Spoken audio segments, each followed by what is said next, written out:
Hello, everyone, and welcome to another edition of Dynamics Fortnite Fridays. Where we cover everything dynamics, great and small. Welcome to meteorological summer, Bart. I am excited. I Yeah. need a little more summer. It's been nice to feel the warmth for a change. We were so cold for so long this winter. I'm just soaking it up. Both of us being from Minnesota, it's like, we cherish these times on that. But Absolutely. it's like I always have a seasonal or, something that's applicable to what's going on with my jokes. So it's like, but why don't you kick it off? Do you have a dad joke for me? With that setup, lay it on me. Okay. So what is the preferred drink of frogs in the summer?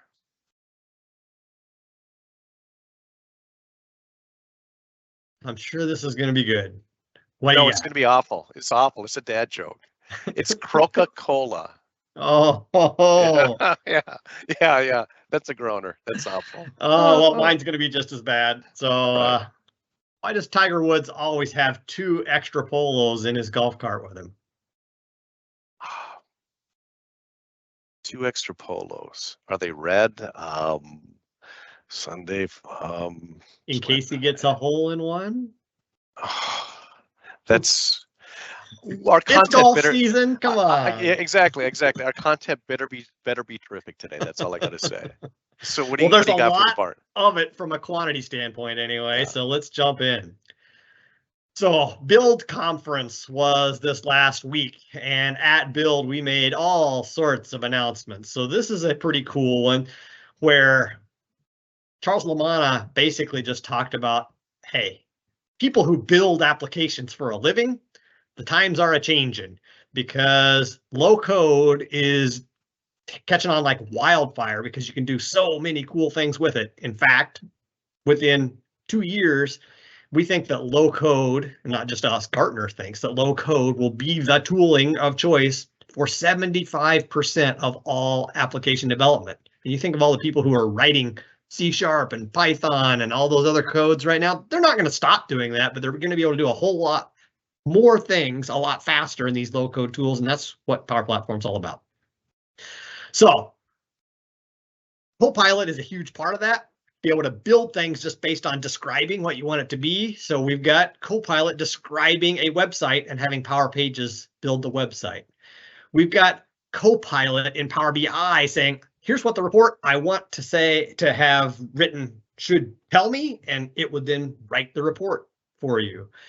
We can have Power Virtual Agents do amazing things. So there's kind of 2 sides to what Power Virtual Agents are turning on. One is what we call generative answers.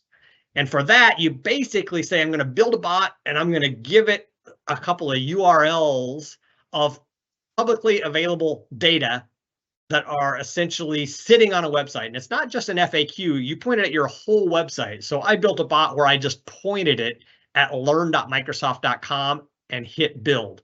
And all of a sudden I could ask it a question about any product that Microsoft makes, and it will answer it in seconds. It's amazing. So that's the generative answers part of it. The other thing that bots do really well is help business processes actually execute, and they put data in the right data repository and ask the right questions to get those answers that are needed to move data through processes. And those are generative actions. And we're now able to basically say, I am going to specify the APIs or database connections to various data repositories of what transactionally need to have, forms filled out or updates of status or things that aren't just a static web page that I'm reading from, but actually doing stuff. And all you have to do is give it the API, and it understands everything that API can do because it just executes it as a bot and stores that. And all of a sudden, when you're doing some sort of a conversation with the bot and it needs to update a status or store data, it just picks the right API that it has access to and does the right thing through that API without you having to tell it what to do. So these bots are getting super simple to do really, really powerful things. Not that there aren't still places you're going to have to tweak, but it's going to give you a huge jumpstart. So I'm kind of going to go through several of these things in kind of big picture form, and I've got lots of other articles that'll dive into all the details of all this stuff. Power Automate, same kind of thing with Copilot. We're now going to be able to describe what we want to have automated and have it build that for you. And then in Power Automate Desktop, our RPA tool, one of the things that it didn't really have in its toolkit was a good API-based layer. That was almost always just handed back to Cloudflows to do all of that kind of service level, call an API and make things happen. Well, we're now putting an SDK together for Power Automate Desktop so that as you're building RPA-based things, you can also just really easily call whatever API you want to. There were a couple that we had built, like the SharePoint one, and there were a few others like Outlook that you could call the SDK or the APIs of, but now we've got a way to call whatever you would like in the context of the rest of your automation. So in general, one of the other things that was pretty cool was we announced catalog. So a catalog is a place to dump all of your pre-built templates for your organization where you've already got branding and all those kind of things, especially around apps, and components, which might be automation components, but are probably even app components where you've stitched together a whole bunch of things like a whole navigation UI or something that's going to call SAP and return the right results in the right widget, all those kinds of components. We've now got this catalog where your devs can go build these templates and components and publish them to the catalog. And now all makers in the organization can just pull from this catalog. And we've had some similar concepts, but this catalog has a whole bunch more built into it with levels of approval and all kinds of things that happen. The only thing that's a little weird about it from my standpoint is it's not meant for the low code person to build any of these assets that go into the catalog. It's for your pro devs to use things like our command line interface, very text-based way to build stuff, package it, and then submit it for the catalog. That there's not a pre-built web-based GUI to submit things into the catalog. But for your pro devs, this is a great way to build stuff and get it out into the ether so that people can then consume it, but have it all be constrained to what your org needs with the right branding and everything else. So that was a quick update of my first thing, the future of app dev. So related to that kind of command line interface, we do have some updates about what the tooling is that's available to people using that command line interface. So I always like to at least highlight that this is out here. So we can do single sign-on now with your Windows account. We can update connectors with some script. We've got solution improvements and solution checkers that you can now store the results of those checkers in case you needed to analyze that at a future state or look at it offline later instead of while this is executing.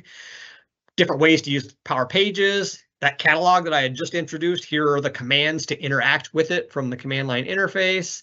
Ways to use command line interface on Mac OS and Linux directly instead of having to spin up a Windows instance on one of those other devices. So quite a few nice updates in the dev tools. Pipelines is the pre-built functionality to do application lifecycle management and move things out of dev and into test and into prod. Pipelines just got a major new update. So for one, pipelines just allowed scheduling. So instead of having to click the button and have it execute right now, I can go say, I want my pipeline to run at midnight, so that I'm not interrupting anything that anybody's doing while everybody's asleep. I'm just going to schedule it for when I want it to run. The other thing that we built into it is the ability to extend pipeline functionality and hook into events within that pipeline so that I can say I'm going to kick it off and it's going to do all of its pre-analysis and then it's going to send it off and do other checks that I want it to run that are custom and come back before it actually deploys the solution. And once it's deployed the solution, I want it to then also kick off a job that's going to store my unpacked solution in source control, and I'm going to kick off some automated testing. So all those things are now something you can go do within the pipelines functionality that is built in as a part of Power Platform. So it really plussed up the game of what's possible in the low-code tooling that is something you don't have to have a different Azure DevOps or run out into GitHub and use GitHub Actions. You can just use our built-in tool and do a lot more capabilities within pipelines. So big update. Catalog that I talked about, Here's more information about it. Fabric, another huge announcement. So great place to store your data across your enterprise. And Dataverse is going to tie directly into this Fabric. It hasn't come out yet, but hopefully by next month, we will see the ability to use this one lake capability inside of Fabric and have Dataverse use the same thing that we have done in Synapse Link, but instead of dumping it just into the lake in CSV format, dump it into one lake and have it be accessible by all the data tools that are part of Fabric, including Power BI directly, without having to do any other transformations to it. It'll already be in Delta format. It'll already have all the other cool tools pre-built, ready to just analyze it. And it's very open, so you don't even have to use our tooling. If you wanted to have the stuff stored in one lake and access it with resources that you had for data engineering tools in AWS or Google, you can do that. If you want to use Tableau, you can do that. But why, when you've got all of our other tools built right into it, and being able to have this very neo real-time data automatically stored out there? I don't think it came up in this particular blog, but I've got a different blog that actually shows you a UI of connecting Dataverse to it and having it show in Fabric. So I'm not going to spend any more time in this particular blog. Look at the Fabric info for all of you people doing data engineering and writing reports on data that's being stored in Dataverse. You're going to want to know about Fabric. Here's the one that's specifically going to talk a little bit about Dataverse data in Fabric. So I'll really quickly just scroll down to show. What we're going to do is in that Synapse link, when you've created one, you'll have this button down here that just says view my data that's being stored for me in Fabric. It'll just be there. You can query it in Power BI, query it in Synapse, query it in whatever tooling you want. It's stored natively in that Fabric format, and you really don't have to do anything other than just turn it on and configure it. It's really, really nice. We also put a bunch of other features into Dataverse from a security standpoint and from a archival standpoint. So if you were looking for doing archiving or looking to do additional security controls with firewalls and IP restrictions and things like that, or bringing your own encryption key, that we can do a lot of those things in more robust scenarios in Dataverse than we've ever been able to in the past. So take a look at that one. I'm just going to tell you, there's tons of Copilot stuff. I introduced it a little bit with Power Apps. This one goes into a lot more detail. And then our consolidated update always has a ton of helpful links. I'm just going to click into it to remind you that not only are we talking about, the trust and the productivity capabilities, but there's always this wonderful set of links at the bottom of it of both the newer videos that are available and all the Learn content that has been updated in the last month. So it's always great to take a peek through these and see if any of them piqued your interest in terms of something that you were interested in learning more about, like maybe the new offline capability in Canvas apps that's native that you just kind of flip a switch and you can have offline without having to go build it, or more details on that long-term data retention capabilities, or lots of these things have great documentation around them, and just knowing where to go look is half the battle a lot of the time. Power Automate had a ton of updates. I'm just going to let you click into that as well. Power Automate Desktop specifically had the new build come out a few weeks ago, and we had talked about those custom actions where you could develop with an SDK the special ways you're going to call APIs, but we also had a new update to make it easy to repair UI element selectors. If the website changed just enough that something about the automation broke, you can pull this back up, and instead of having to delete it and start over, you can just hit repair, and it'll probably be able to refigure out based on the live connection to the website what had gone wrong and how to fix itself. So that's a big step forward. We've also got a new terminal emulator. So if you need to do automation around a terminal session, we've now got a much better way to do that and find things by either exact matches of text or regular expression matches of text. Lots of good things to do there in Power Automate Desktop. Power Virtual Agents, I've already described that generative answers and the generative actions. So use those as desired. There's also a new interesting prototype feature that I'm sure is going to change rapidly over the next 6 months. But there's this new sample solution for doing voice and text translation on the fly. Instead of having to build a bot in English and build a bot in Spanish and build a bot in French and build a bot in whatever other languages that you want to support. We had 23 of them that were supported, but you couldn't have one bot that did all of them. You had to have replicas of that bot for the various languages for it to work. Well, with this translator sample solution, it will do real-time translation into the native language the bot was built in, but take inputs from and put outputs back into the language that the person interacting with the bot is trying to converse in. So this is actually pretty slick, and I think it's worth a look if you have needs for multilingual bots to make it a lot easier instead of duplicate them over and over and over. Power Pages, I certainly talked about Copilot in those. Lots of great things to do inside of Power Pages.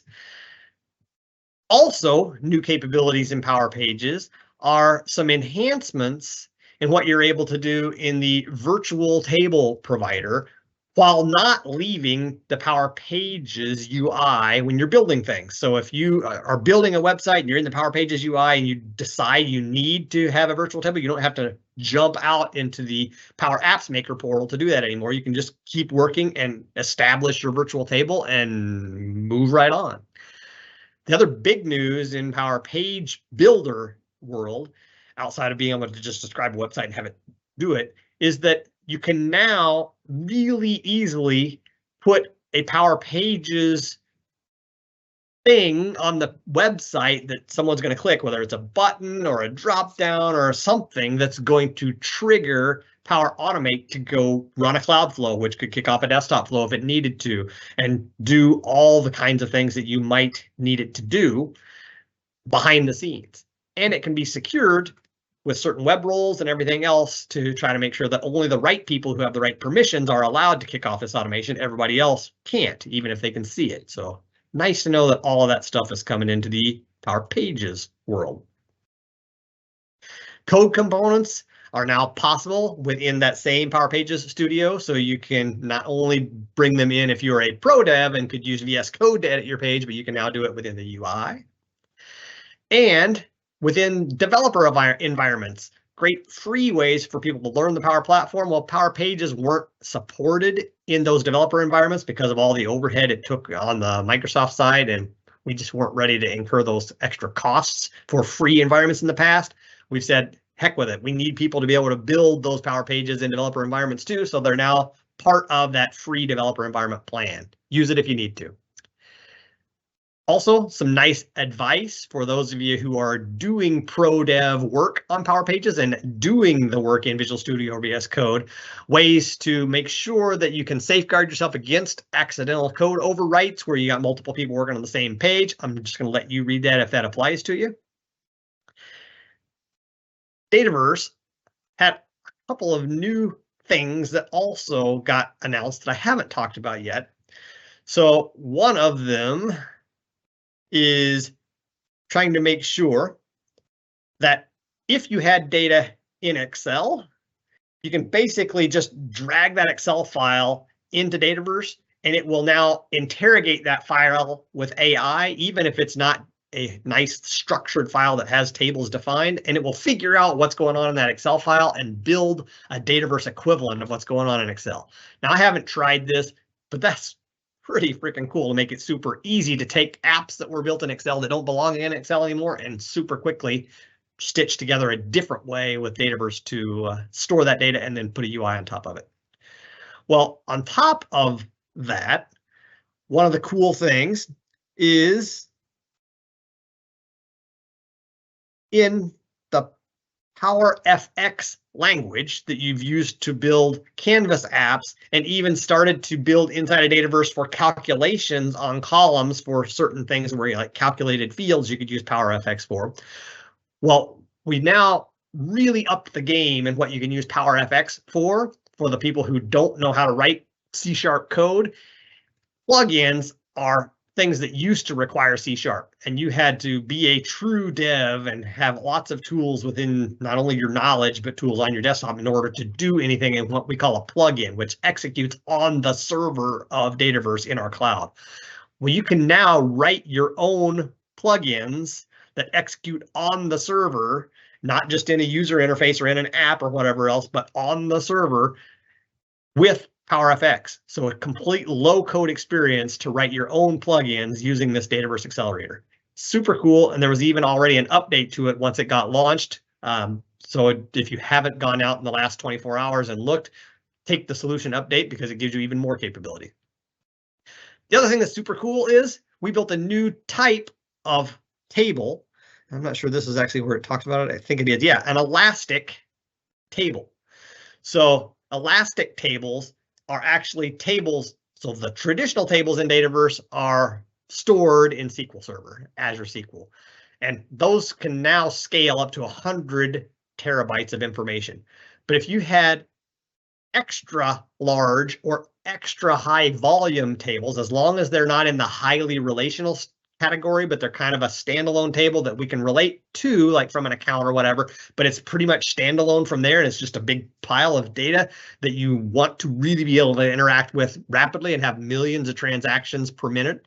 That those kinds of tables were always something that it would be a better storage mechanism to store those in Cosmos DB or a NoSQL scenario for a database rather than SQL Server. Well, that's exactly what we built with these new elastic tables. So they're right for certain scenarios, not for others, but where you needed one of those high volume, very large, high capacity tables, we now have them built right into the Dataverse solution. Don't have to do anything custom in order to do it.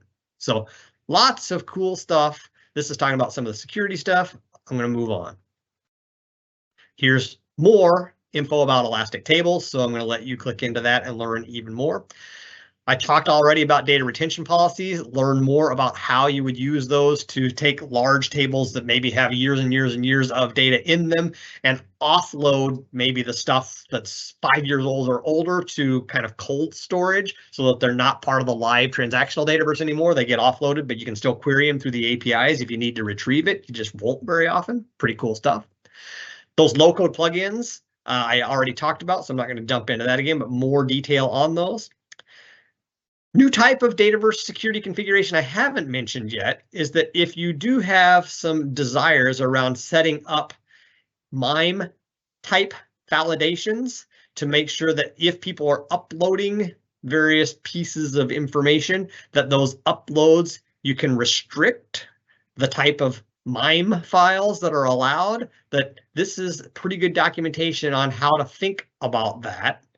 And it's different than just setting up your normal attachment file types that are blocked or whatever. This is special MIME validation. So look at it if that applies to you and you would like to be able to do it. And my last call out on the Power Platform side is just that one of the things that some organizations have really wanted to do is have just-in-time security role application for people who need to go perform some administrative task and have a way to expire that, 2 hours later or whatever, to not let standing permissions be available to kind of anyone. And if that's something that you would like to enable, this is an open source solution that Jen's put together. I have not used it myself, but I have seen some pretty good sort of review of what was built. And you can download this from this GitHub repository in a solution. So you can just kind of install it and use it, and you get tracking on what's gone on and when it expired and revoked and all those kind of things. So make sure and take a look at this if that is an application you've been waiting for. We may build that into our overall Dataverse toolkit at some point, but it's great that people are building open source ways to handle some of these business needs instead of waiting on Microsoft to do it all. All right, I'm going to jump over into the customer engagement stack quick, and then I'll hand it over to you, Dan. So customer service, Copilot is a feature that has been announced, and just within the last week or so, there are now instructions for if you would like to see it in action, how to use it in public preview. So I had a private preview version of it that I had to go unwire so that I could then go back and get the public preview version turned back on. And I now have this turned on in a whole bunch of different places where my private preview got limited to just one environment. It's really easy to do. Click through and get it.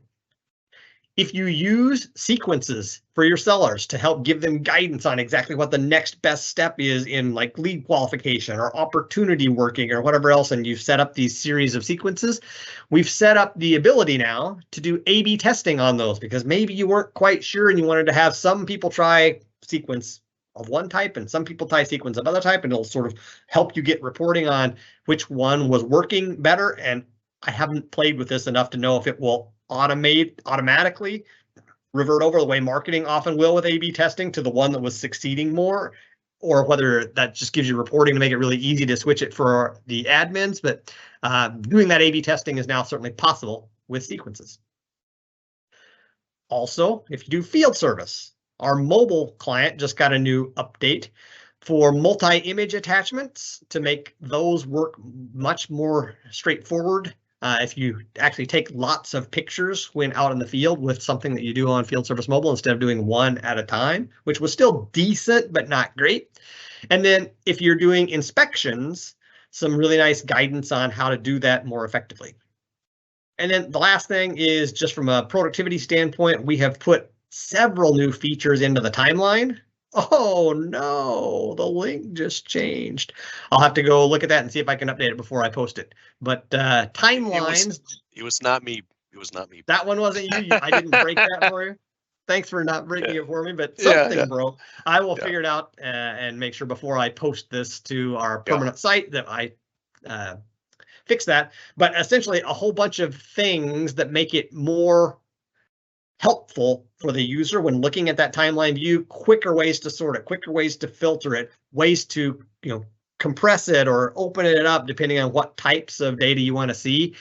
Just gives the users the ability to make it their own much more so than they've ever been able to in the past. So I'll make sure that that link gets set up and works properly. So, all right.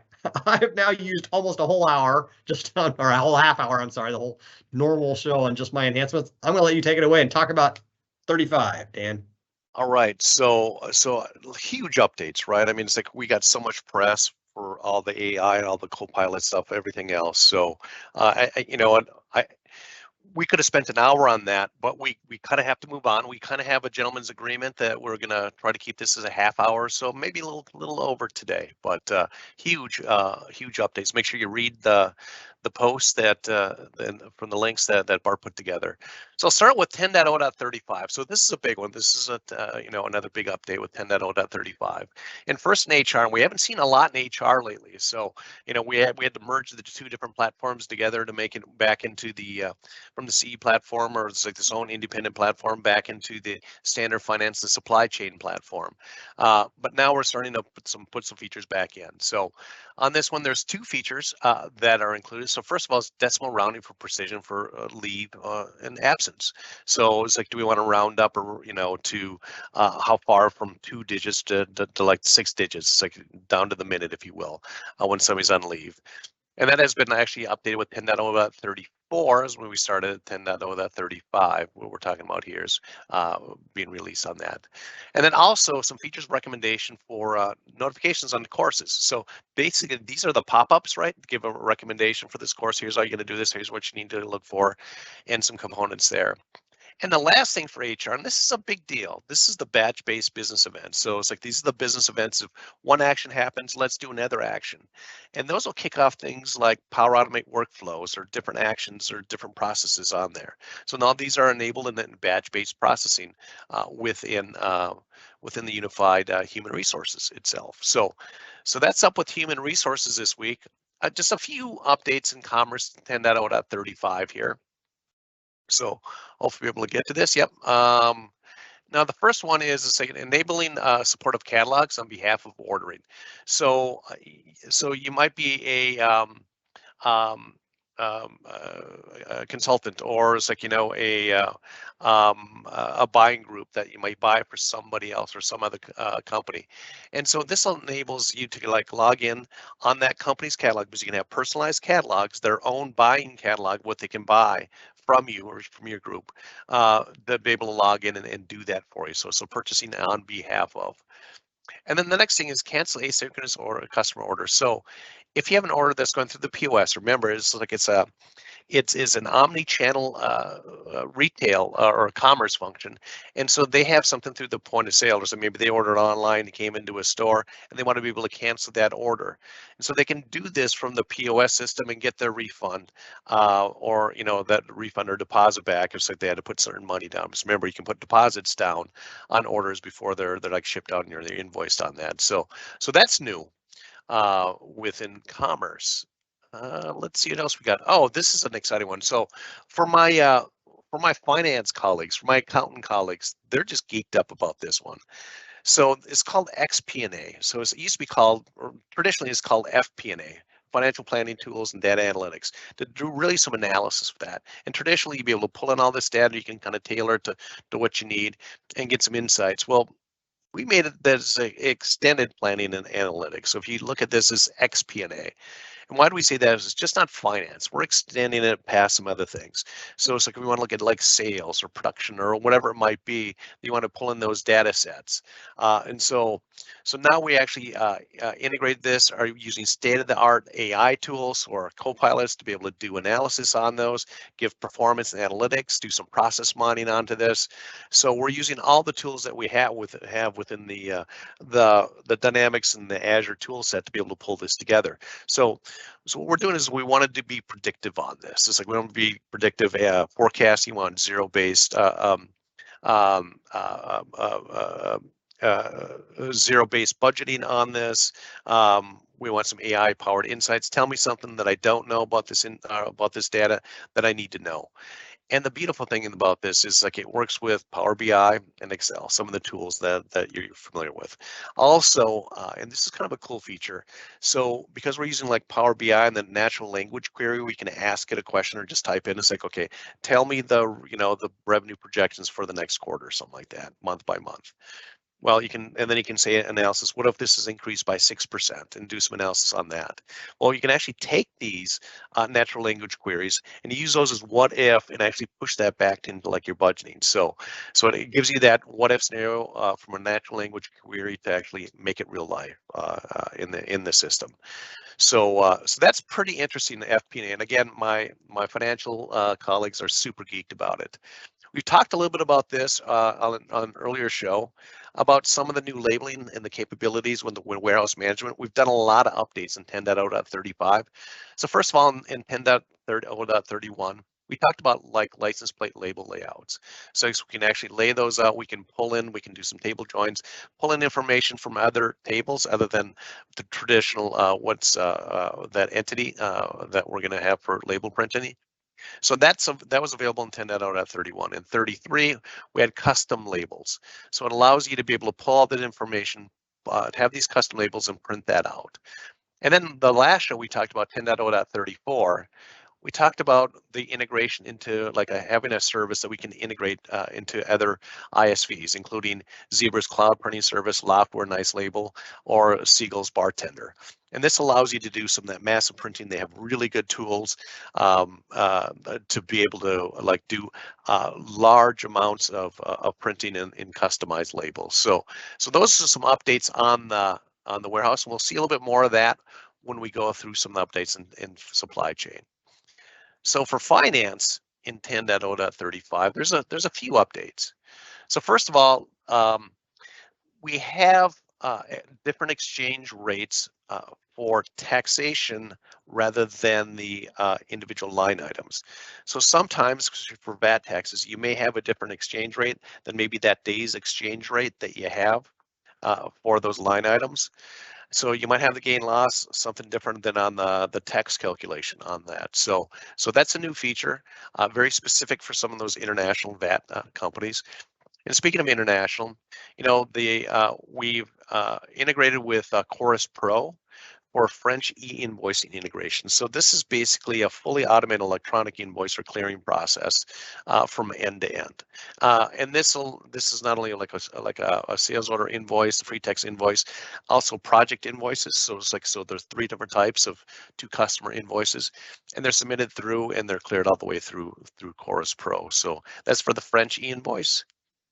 And a few updates on General Ledger. A couple things on financial tags. We talked about financial tags on the last show. So instead of using dimensions, we can actually tag it to the financial or that natural account, and be able to report upon that very easily. So financial tags have expanded upon not only in the general ledger, but load ledger transactions. And we're also in reversing transactions, we're also able to drill down through the original document to see what those financial tags are. So if you go into maybe the GL, go to the original document and see where those tags from, and then you can actually see the debits and credits and those tags all the way through. For project management and accounting, we've enabled GST, TDS, and TCS. And so that's actually for Indian direct and indirect taxes for projects. And the last thing for subscription billing. So subscription billings are relatively new. We got it last year. Fantastic tool. So you can actually just kind of do recurring billings, if you will, subscription billings on items or products or services. But now we're able to use sales agreements within that to price it out. So for instance, you might have a service that's a certain price or a certain product, but they're a gold customer, so we actually give them a certain discounts. They have a certain sales agreements, and so that will honor those sales agreements within that. So that's what's up with sale or with finance. And the last thing I have to go through is supply chain. And there's a few things to go through on supply chain. So if we look at what's new, first of all, is the planning optimization, right? So we've been talking about planning optimization for a couple years, and it started out with a few features. It just do the purchase orders, then we finally got to production, then we got process, and now we're kind of at the final tail end of it's fully enabled for just about everything. So there's like 5 features I want to talk about. So first of all, the bill material line for rounding factors. So for instance, like if you have a production line and you put some paint on a line that actually is got to be consumed, and so that might be a percentage if it goes through. It's like that we're going to use that, and then we refill it occasionally. We can allow negative quantities. Before we didn't. Sometimes you actually use a negative quantity instead of using a process bill for a core byproduct onto that, and those were considered zeros before. Now we're actually taking those into consideration. And then we're also allowing scheduling explosion with production orders. So this is a really good feature for me when I was actually going through scheduling and blow out the production. And then I can actually see all the dependencies as we go through that scheduling, that production order when it needs to be done. That's now available. And the last thing is release production orders scheduled start date earlier than today. So oftentimes the real world will actually start something before the system does, and people don't catch up for some odd reason. Then you couldn't start that to get that scheduled in. Now we allow that. So some pretty nice updates. And so for almost every user that uses like the old demand forecast or demand planning, demand forecasting, you can use the demand for optimization now. It's nice to see that. For warehouse management, the GS1 label, so it'll collect segments simultaneously instead of like going through. Basically, you can collect different information from the barcodes as you want those with the GS1 labels. Also, there's optimized location directive queries. Now, what this does is optimization or directive location directives tell you how to actually move through the system and how it and where the directed pick, directed put away, or the movement of those have to be. Now we actually have optimizing those queries to actually make it a lot faster to be able to pull out this information. And then there's a lot of things on the warehouse management. First of all, we talked about printing as an external service, Loftware, Niceware. We talked about the Seagull, but there's also something called warehouse groups. So if you have 3 different warehouses and they operate the same way, why don't we actually use those as groups and use the same type of location directives and the same types of procedures? That's available. Also, test location directives with acceptance tests. Remember, I just said location directives are how we move things, or tells me what I need to do. With this quantity, I need to go to a flow rack. If it's a major quantity, then I need to actually go to some bulk to get those. So sometimes you actually want to have that tested, and then you want to troubleshoot when you're setting it up, and that's what it allows you to do. And then there's some things on here about like, enabling telemetry. And so the telemetry is make sure that you can optimize the warehouse, right? So the telemetry will allow you to turn this on, to actually use application insights within Azure to say, okay, like how effective am I picking? How effective am I with putaways? What zone is being very efficient? This process is actually taking too long to process, so we need to do something to that. So it talks about actually setting that up within that application insights within Azure, and just letting you know that application insights is a paid service within Azure, so it's not included within your CAL within that supply chain. So I just want you to be aware of that. It'll be an additional charge on that. But what it's going to give you is this warehouse management, right? It'll give you all the information about all these different transactions, and what that's going to give you is going to give you to analyze that information. It's like, how efficient am I? What's the process? What's my productivity? What's my efficiency? I can do some task mining and process mining to that. You can monitor by location, profile, and zone, as I mentioned before. And this uses the Power Automate Process Advisor, which I know Bart has been speaking of in prior shows. Good stuff. It is enhanced good all the stuff. time. Yeah, and it's kind of nice to kind of see this flow all the way through everything, right? All full circle into this warehouse management. For Now, sure. I'll go through this quickly. On procurement and sourcing, you're able to apply filtering days for supply risks. Now, where you want to do that is you want to look at not everything historically. Maybe they didn't do well last year. Let's see how they're doing this year. See if they've improved their processes and be able to query on that. You can check purchase order expenditures before that. It's like, so making sure that workflow works correctly before you actually do it, so it doesn't get hung up based upon some sort of limit that you may have on that. This one I really like is production control for the Gantt charts. It's talking about the scheduling with the planning optimization, but this one you can actually hide or show columns on the left-hand side. For instance, start, the job type and resources to actually make it a little cleaner, make it a little tighter within the Gantt charts, which is a fantastic scheduling tool because it'll tell you what you need to, when do we start, when do we end, what's the dependencies upon that. You can move them around, validate that in, that if you move it, that'll actually work. Do we have the materials available? All those things. Couple things for like inventory movement and transfer orders. So the transfer orders, like if you make a transfer order and you make a change at the header, it's going to cascade down to all the line items. So you don't have to go to those line items automatically. So it'll ask you, is like, do you want it to update all the line items? Yes or no. And then this is a preview for the management pricing management workspace. So I talked about this a couple shows ago, that we have this new pricing management. It's really, really nice. Instead of just price agreements or sales agreements and sales deal, trade agreements, it allow you to do a whole lot more in like compounded and discounts and things like that. So this is actually a pricing management workspace to actually manage the different tasks and test things out. This one is just like, sorting on intercompany orders. So let you sort those sales lines and the updates on those sales lines for that, which wasn't available before. Transportation management. Okay, specify which goods in transit from the receiving. So if you have a transfer order, you can do this. It's like there's an old-fashioned way, you just actually do a journal, but you can use transportation management to actually do a transfer order as a formalized process to actually build maybe a truck and have that loaded onto that, to build the truck for a shipment. Now this is visible within the mobile app for WMS to see that. And then also, for those orders, you can actually split this and have batch and serial number tracking on that. So my friend Brian is totally geeking out about all this stuff with WMS and transportation. So this one's for you, Brian. But that's what I have today, Bart. I mean, we had quite a bit of stuff, and we didn't go over as far as I thought we might today. So I'd have to admit that we went through the material quite quickly, and it was definitely a skim. Yeah, but hopefully it was enough of a skim to whet people's appetite to go dig a little deeper, because there was a ton of good stuff in here today. True that. One other minor comment. So all these solution updates, there were a ton of them. I'm just going to call two of them out. One is if you go apply the latest marketing update that came out sometime within the last 48 hours or so, that it will give you the new Copilot feature for segment building inside of marketing. So pretty cool to describe the segment you want and have it come out, and that's now live in the marketing module.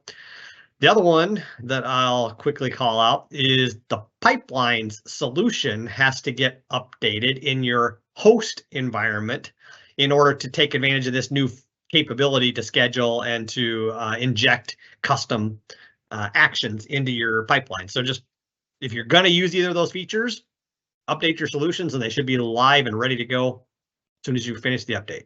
So happy coding, everybody. We'll see you all in 2 weeks.